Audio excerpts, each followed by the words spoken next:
ঢাকা ১৭ আসনের ভোটার হলেন বিএনপির ভারপ্রাপ্ত চেয়ারম্যান তারেক রহমান। ভোটার তালিকায় তার নাম অন্তর্ভুক্তির বিষয়টি অনুমোদন করেছে নির্বাচন কমিশন।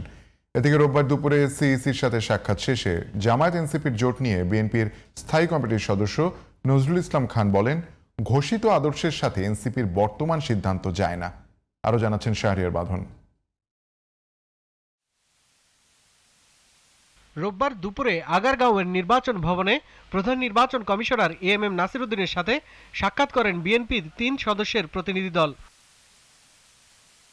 বৈঠক শেষে দলটির স্থায়ী কমিটির সদস্য নজরুল ইসলাম খান সাংবাদিকদের প্রশ্নের জবাবে জানান, জামায়াতের সাথে এনসিপির জোট তাদের নিজস্ব সিদ্ধান্ত, তবে দলটির আদর্শের সাথে এটি যায় না। কোনো রাজনৈতিক দল তার আদর্শ,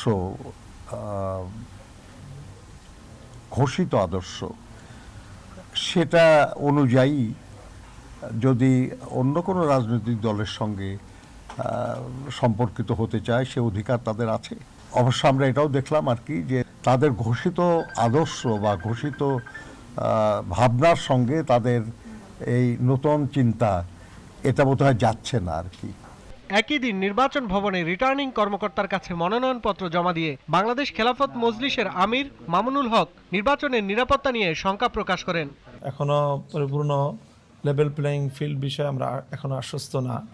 আমরা আশঙ্কা করছি যে নির্বাচনকে পেশি শক্তি অথবা কালো টাকা প্রভাবিত করতে পারে। সেই বিষয়গুলো আমরা ইতিপূর্বেও নির্বাচন কমিশনকে আমরা অবহিত করেছি এবং আমরা আশা করি যে এই বিষয়ে আমাদের কনসার্নগুলোকে আমলে নেওয়া হবে এবং নির্বাচনের লেভেল প্লেয়িং ফিল্ড তৈরি করার জন্য প্রশাসনে নিরপেক্ষতা বজায় রাখা হবে ইনশাআল্লাহ। বিএনপির ভারপ্রাপ্ত চেয়ারম্যান তারেক রহমানের ভোটার তালিকায় অন্তর্ভুক্ত হওয়ার বিষয়টি নির্বাচন কমিশন অনুমোদন করেছে বলে নিশ্চিত করেছেন ইসির জনসংযোগ পরিচালক মোহাম্মদ রুহুল আমিন মল্লিক।